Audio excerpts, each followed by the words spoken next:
Souvenez-vous, ô très chaste époux de la Vierge Marie, ô mon aimable protecteur, Saint Joseph, qu'on n'a jamais entendu dire que quelqu'un ait invoqué votre protection et demandé votre secours sans avoir été consolé. Animé d'une pareille confiance, je viens à vous, et je me recommande à vous de toute la ferveur de mon âme. Ne rejetez pas ma prière, ô vous qui êtes appelé le Père du Rédempteur, mais daignez l'accueillir avec bonté, ainsi soit-il.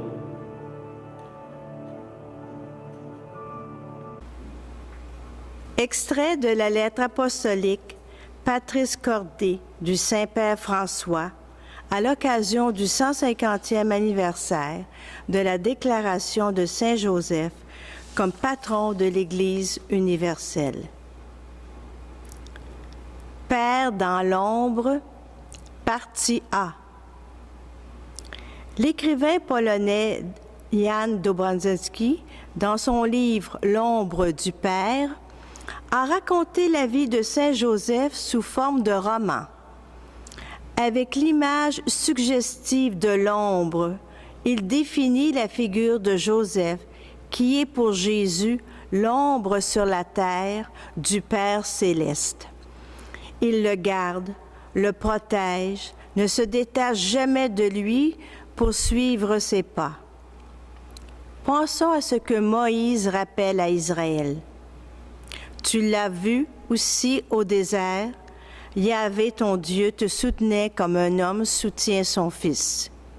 C'est ainsi que Joseph a exercé la paternité pendant toute sa vie.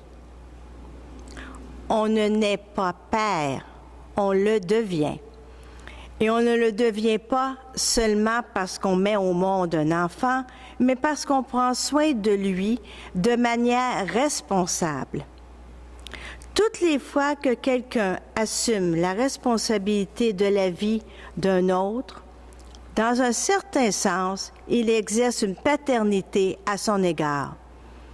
Dans la société de notre temps, les enfants semblent souvent être orphelins de père.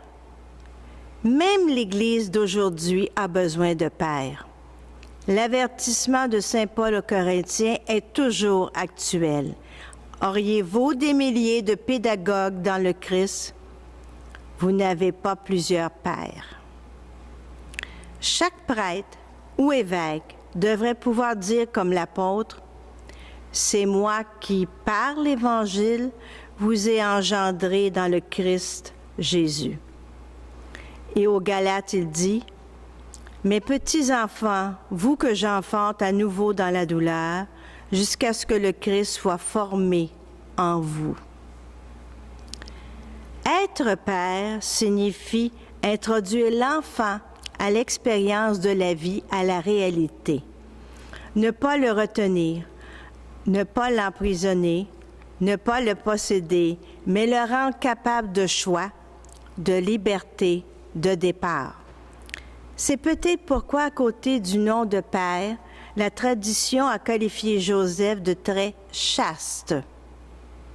Ce n'est pas une indication simplement affective, mais c'est la synthèse d'une attitude qui exprime le contraire de la possession.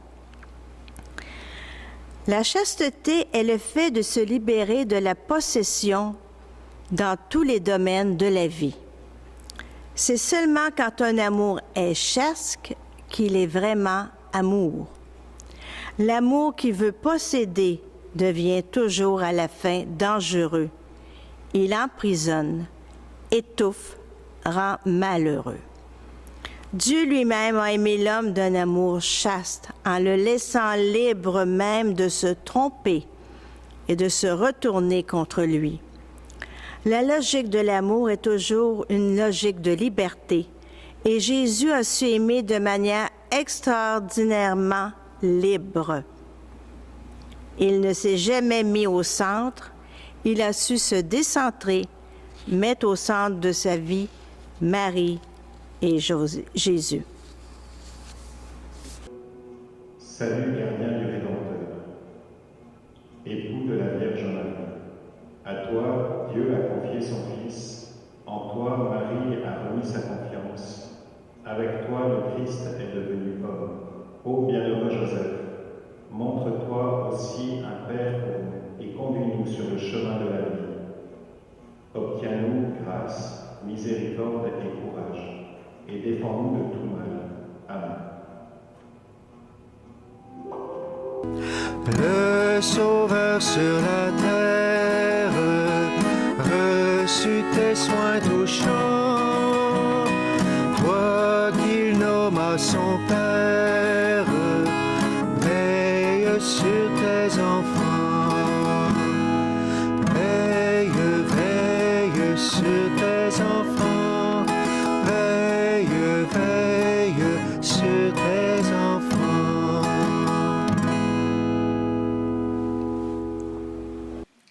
Bonjour et bienvenue dans cette 8e journée de la neuvaine à Saint-Joseph des paroisses de la région de Châteauguay.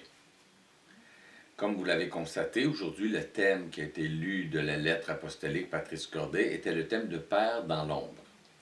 Comme ce thème est assez long dans la lettre, nous l'avons divisé en deux.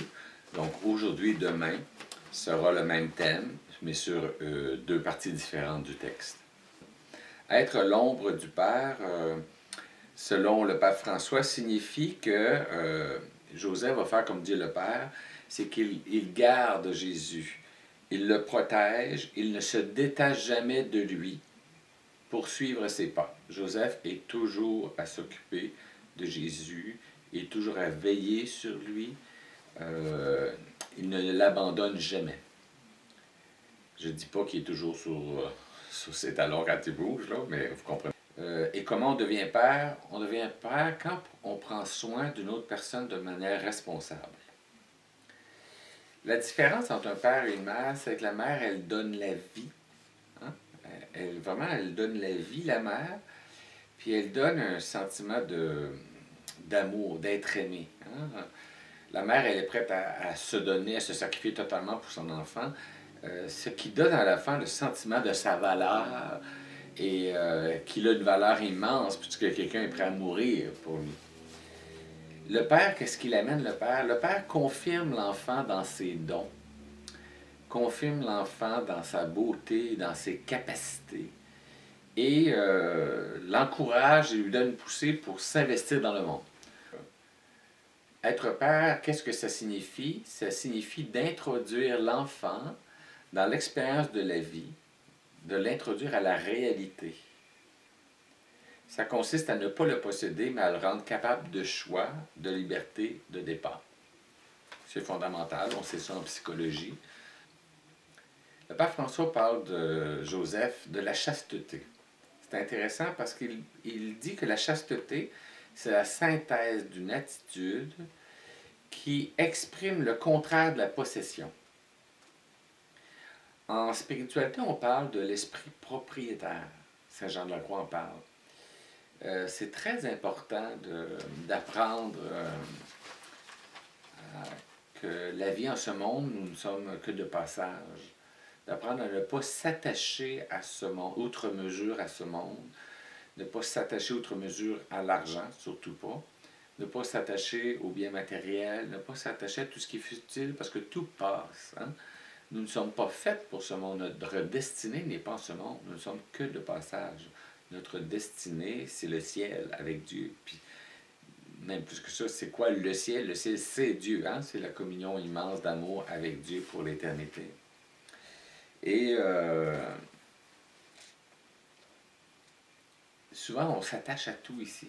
On a tendance à être très possesseur. Ça, c'est les conséquences du péché originel. Puis c'est principalement là-dessus qu'on doit travailler, se détacher des biens de ce monde, se détacher de nos idées, se détacher de tout ce qu'on possède, se détacher de ce qu'on aime aussi, pas pour ne pas rien aimer, mais pour pas avoir l'esprit propriétaire. Donc, dans le fond, il oppose cette dynamique où on veut tout posséder, les choses et les autres. C'est la même dynamique qui fait qu'on veut aussi dominer les événements. On veut tout contrôler. Et il oppose l'esprit de chasteté. L'esprit de chasteté, c'est un état intérieur, c'est un état de liberté où on laisse l'autre libre. Si on laisse l'autre libre, on laisse aussi les événements libres. Parce que si l'autre est libre, je n'essaie pas de le contrôler, il peut prendre des décisions qui vont être en dehors de mon contrôle et ça va bousculer les événements dans ma vie. Si on va à l'école de Saint-Joseph puis qu'on apprend à être chaste, on va apprendre justement à se libérer de la possession dans tous les domaines de la vie. Et ça, pour ça, il faut de l'amour, dans le fond. Quand on aime vraiment, on devient chaste. Souvent, on confond amour et désir. Alors, le critère pour vérifier la qualité de ton amour envers ton époux, la qualité de ton amour envers ton épouse, envers tes enfants, envers tes amis, c'est vérifier quand tu sens que tu les aimes, est-ce que tu veux les posséder? Ou dans le fond, tu veux vraiment que cette personne-là, elle trouve son chemin. Souvent, on ne s'en rend pas compte, mais on est plus dans la possession. Alors, quand on est chrétien, on est appelé à lutter contre soi-même. Le bon combat spirituel, c'est à lutter contre soi-même pour permettre à l'Esprit Saint, qui est amour, de nous transformer et d'établir en nous une grande chasteté qui fait qu'on devient libre, puis qu'on laisse l'autre libre, puis qu'on laisse aussi Dieu libre. On n'essaie pas d'obliger Dieu à faire notre volonté, ce que trop souvent on essaie de faire.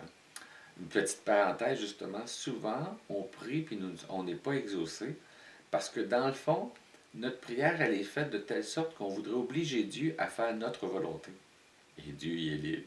Il ne va jamais se plier comme ça à faire ta volonté. Pour qui tu te prends, toi?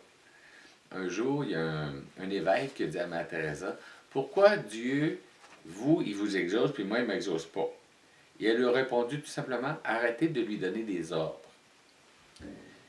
Puis tu remarqueras qu'on n'aime pas ça, personne, se faire donner des ordres. Mais si on s'aime beaucoup, l'autre émet un désir, puis on veut bien répondre à son désir parce qu'on s'aime.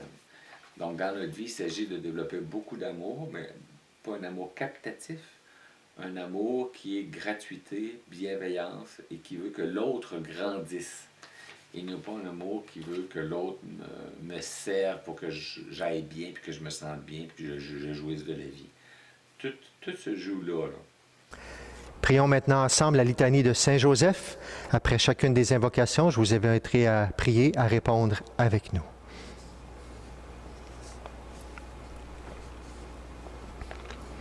Seigneur, aie pitié de nous. Seigneur, aie pitié de nous.